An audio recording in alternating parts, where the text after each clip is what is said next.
మొన్న ప్రకాష్ రాజ్ గారు మాట్లాడారు నా మీద.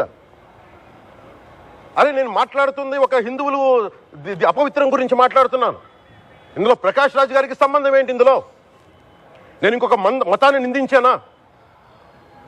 ఇస్లాంని నిందించానా? క్రిస్టియానిటీని నిందించానా? ఈ అపవిత్రం జరిగింది, ఇలా జరగకూడదు, ఫుడ్ అడల్టరేషన్ జరిగిందని మాట్లాడుతుంటే దీన్ని గోల చేయకూడదంటే అంటే తప్పు జరిగినప్పుడు మాట్లాడకూడదా? ఒక అపవిత్రం జరిగితే మాట్లాడకూడదా? దేవతా విగ్రహాలను శిరచ్ఛేదం చేస్తే మాట్లాడకూడదా? ఏం పిచ్చి పట్టింది ఒక్కొక్కళ్ళకి?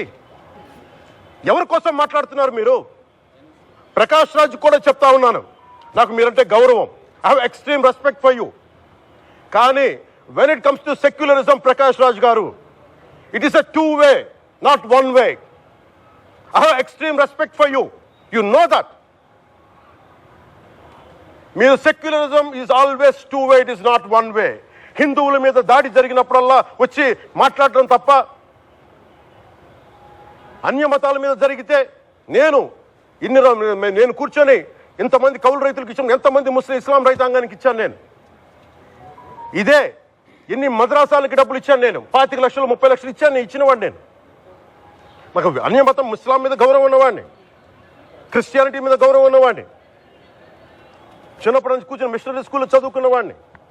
నా టీచర్ చెప్పే సూక్తి, తను తగ్గించుకున్నవాడు హెచ్చింపబడిని చెప్పి బైబుల్ సూక్తిని ప్రతిసారి కోట్ చేస్తూనే ఉంటాను. ఇది నా గౌరవం, ఇది నేను చూపించే గౌరవం. మీరు మాట్లాడితే కూర్చొని నేను పాటించే ధర్మానికి అపవిత్రం జరిగినప్పుడు నేను మాట్లాడకూడదు, మౌనంగా ఉండాలి. సెక్యులరిజంకి విఘాతం అంటే ఏంటి? సెక్యులరిజంకి విఘాతం? నా ఇంటి మీద దాడి జరిగినప్పుడు నేను మాట్లాడకూడదా? నా ఇల్లు 10 మందికి ఆశ్రయం ఇస్తుంది. నా సనాతన ధర్మం అన్ని ధర్మాలకి ఆశ్రయం అయితే దానికి దాడి జరిగినప్పుడు, దాని మీద అపవిత్రం జరిగినప్పుడు దానికి కూడా మాట్లాడకూడదంటే ఏం మాట్లాడాలి మీతోటి? ప్రకాష్ రాజ్ గారు, you have to learn your lessons. I respect you. It's not just Prakash Raj Garu, all the people who thinks in the name of secularism, you're going haywire. Let me tell you guys, we are extremely hurt. Don't make a mockery out of our sentiments. We are deeply, deeply hurt. It's not fun for you, maybe it might be fun for you. It is not fun for us. It's a deep anguish, deep pain. Don't you ever forget. Before you come and think 100 times and talk about Sanatana Dharma. Enough of this. చాలు. ఇష్టానికి మాట్లాడుతూ ఉన్నారు సనాతన ధర్మం మీద. అయ్యప్ప స్వామి మీద మాట్లాడతారు, సరస్వతి దేవి మీద మాట్లాడతారు.